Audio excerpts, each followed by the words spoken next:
Aku alarm harga. Let's say, Oke, biasa aku alarm harganya itu alarm harga bid offer gitu lah ya. Kayak oke. contoh ada price tertentu selalu ini bagus di saham, tapi ketika sampai price itu terus dia nggak mau ngejebol gitu. Hmm. Kayak eh price cak ya, cak ini sideways di atas gitu ya, dia suspensi ya udahlah gitu ya kan, nggak apa-apa kita ngomong. Ya, ya. Kemarin saya bilang gitu, ini cak break 234 ini bagus gitu, ini break 234 main gitu. Nah terus ada false break gitu kan, false break ya udah kita buang. Ada yang terus ada Hmm. yang bilang, kok saya nggak mau buang gimana? Ya udah tahan, nggak jelek kok, sekarang nggak jelek gitu. Nanti tambah lagi aja nggak apa-apa, karena masih bagus gitu. Hmm. Kemudian Hmm.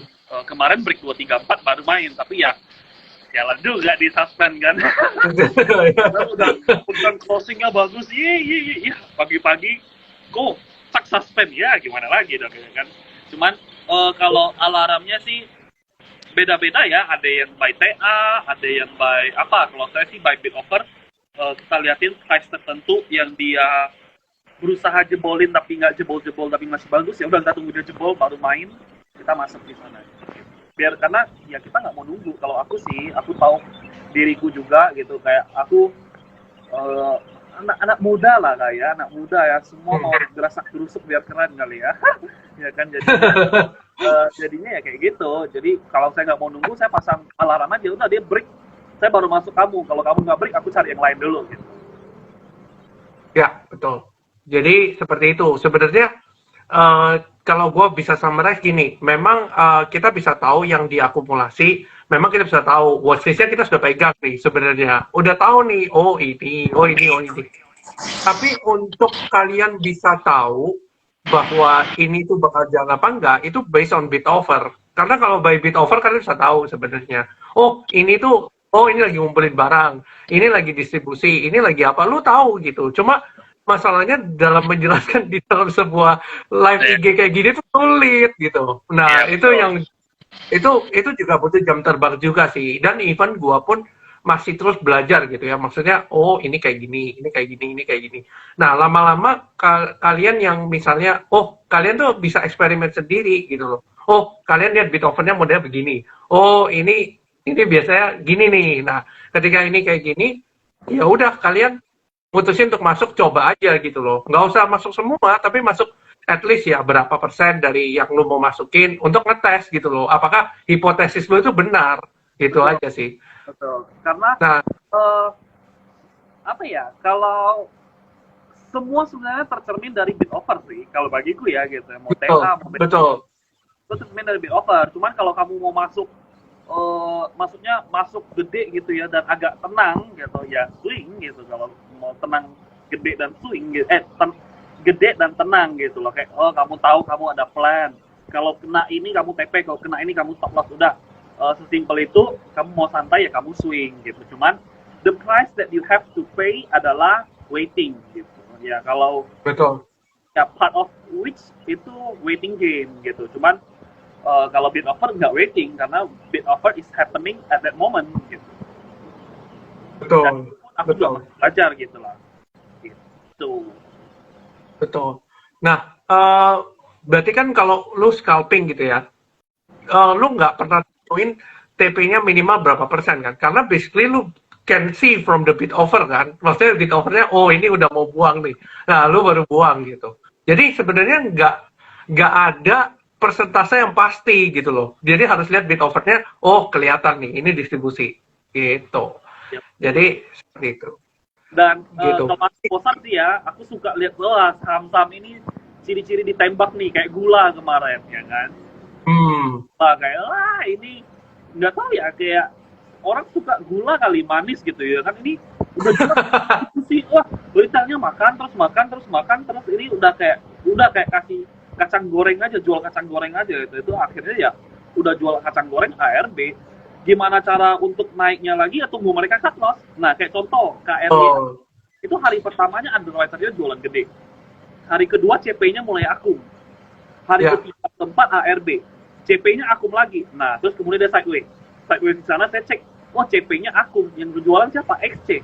Kamu masuk gitu. Udah hari ini ya kebetulan tadi saya bilang masuk bagus, apa ini aku satu, kedua bid offernya main, ketiga resikonya masuk. Nah, ya udah langsung tiba-tiba digas sama dia, ya udah ya rezeki gitu loh. Gitu. Nah, ya, ya itu. Jadi sebenarnya gini juga sih, banyakan orang juga keliru. Maksudnya dalam arti gini, kan ada saham IPO nih. Ini yang gua dapetin ya beberapa kali. Kayak lu kalau tahu saham enak tuh waktu zaman masih listing pertama kali, terus langsung ARB terus itu turun berapa hari, gue ingat. Nah, ketika turun, teman-teman harus lihat tuh underwriter-nya makan tuh pas turun. Nah, teman-teman harus jeli itu dalam menilai potensi itu. Dan memang kalau teman-teman sadar tentang potensi itu, dari 500 jadi 1.900 gitu. Udah hampir 3-4 bagger gitu. Jadi teman-teman pintar-pintar lah dalam melihat satu kondisi. Oke. Mungkin ini aku nggak tahu sih banyak yang tahu atau enggak, cuman kayaknya sedikit deh. Aku juga baru tahu ketika jadi investment banker gitu. Investment banker. Ya, bukan aku jadi lah, maksudnya aku ada teman terus aku belajar gitu ya. Ya itu investment banker ya kerjaannya ya IPO-in gitu, dan dengan dari pembicaraannya ya. Lihat dulu siapa yang nge-live. Ada yang kenal. Oke, nggak make sense. Oke, jadi dulu itu arah berjilid IPO kenapa? Karena dulu itu ketika pemesanan IPO itu nggak ada peraturan yang harus kasih. Berbeda dengan sekarang. Kalau sekarang itu ada IPO. Heng, sorry, suara lu putus-putus tadi. Gimana? Suara lu putus-putus. Oke, sekarang bagaimana? Ya, sip. Oke. Sekarang jelas. Nah, tadi putusnya sampai mana tuh? Dari awal agak putus-putus, mungkin teman-teman nggak terlalu kedengeran. Oke. Oke, ini aku belajar dari IB ya, investment banker gitu. Aku belajar dari temanku yang IB gitu.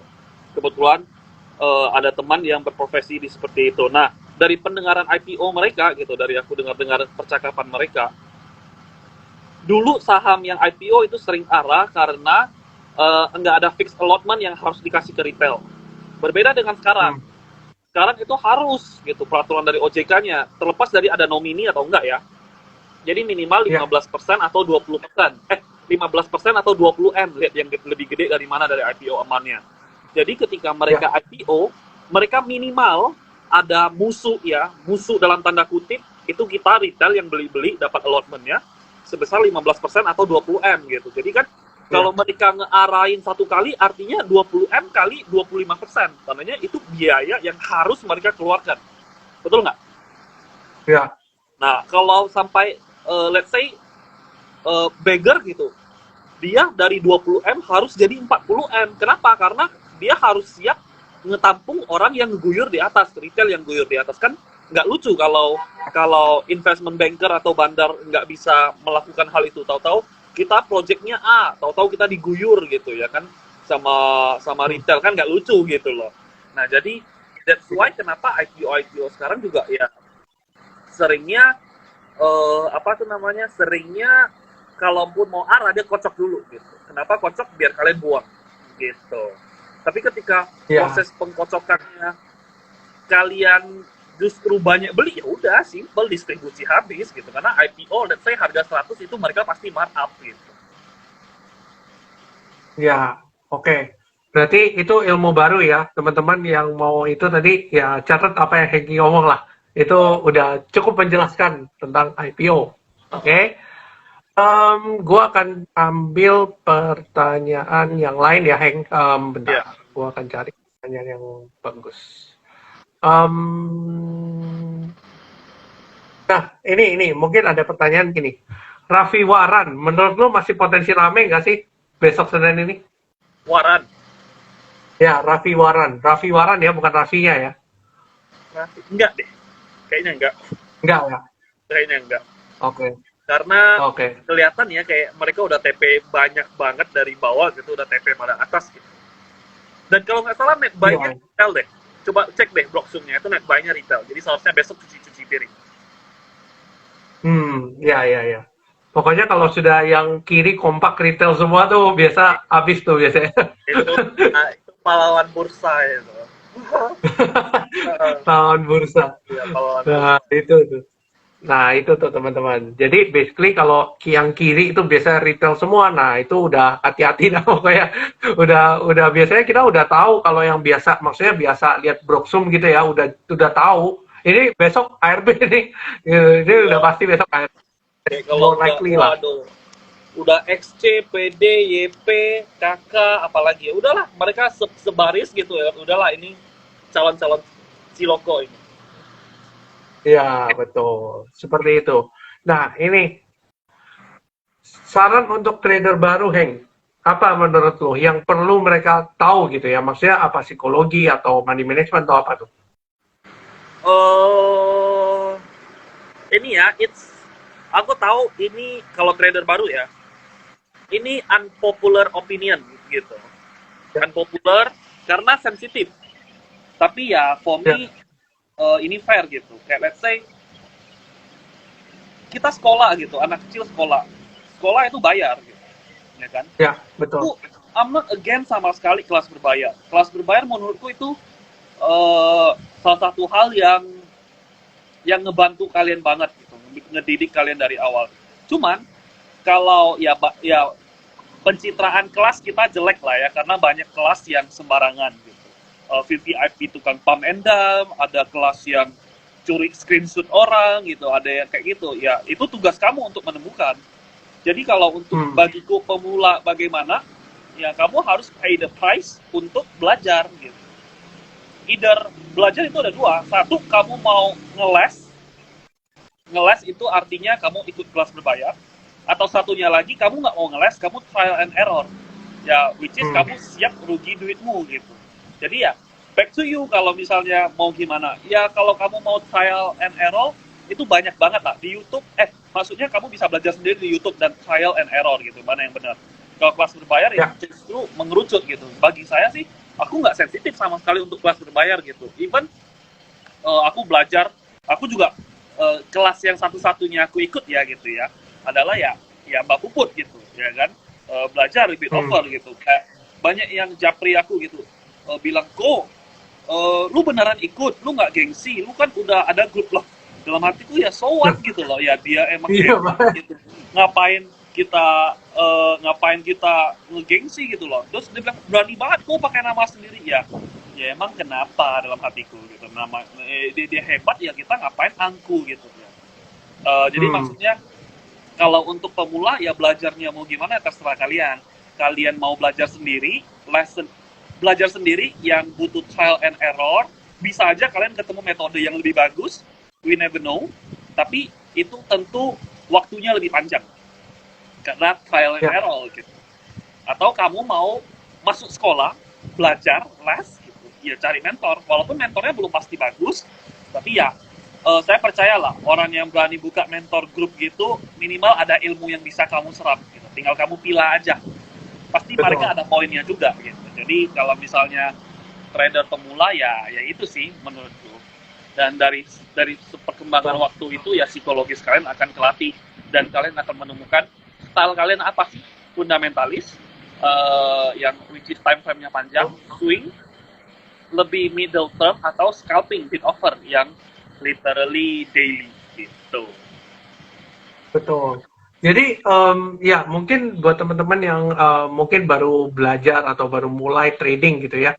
Even Hengki tadi udah bilang kalau dia belajar sama Mbak Puput. Even gua pun belajar sama Mbak Puput juga gitu loh untuk bid Iya, offernya gitu. betul kan? Nah, iya betul. Ya memang kita kan sebenarnya belajar dari semua orang kan it's okay gitu ya. Gua ngikut kelas banyak banget. Gua ngikut Betul, kelas banyak betul. banget.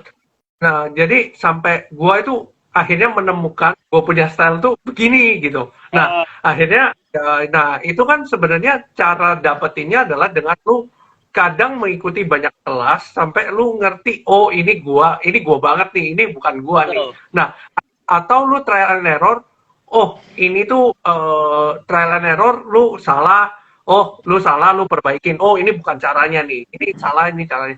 Jadi it's actually bebas gitu loh buat teman-teman mau belajar dari manapun, it's okay. Even ngikutin story kita pun juga teman-teman kadang belajar kok gitu loh. Nah, jadi ya bebas gitu loh. Jadi memang di mana-mana. Nah, buat teman-teman yang mau tanya soal kelasnya tadi, silakan melipir ke DM-nya Hengki ya, melipir ke DM-nya Hengki. Oke? Atau DM ke Mbak Puput juga. Jadi both of them itu oke banget kalau teman-teman mau belajar buat scalping gitu ya. Teman-teman bisa belajar lewat mereka. Oke? So basically kalau gua itu agak ini ya, agak mungkin karena ngerti soal makro juga, jadi gua ngelihat swing juga, jadi basically gua bisa mengkombinasikan lah beberapa metode, dan which is itu it's okay gitu loh. Jadi even orang scalping pun kadang juga harus melihat momentum, oh momentumnya lari kemana gitu loh. Jadi it's actually bebas gitu, asal kalian bisa cuan. Even hitung kancing pun kalau cuan ya cuan gitu loh. Jadi it's okay gitu loh. Jadi buat teman-teman ya nggak ada masalah, mau metode apapun it's okay. Itu. Kan yang penting mungkin ada pertanyaan tadi yang kan, cukup. Yang penting cuan ya, bukan metode apa yang benar. Benar. Benar. Oke. Hank, ini ada pertanyaan mengenai di dunia saham crossing barang itu pasti terjadi. Nah, alasannya apa ya mereka crossing? Mungkin lu bisa jelasin nggak?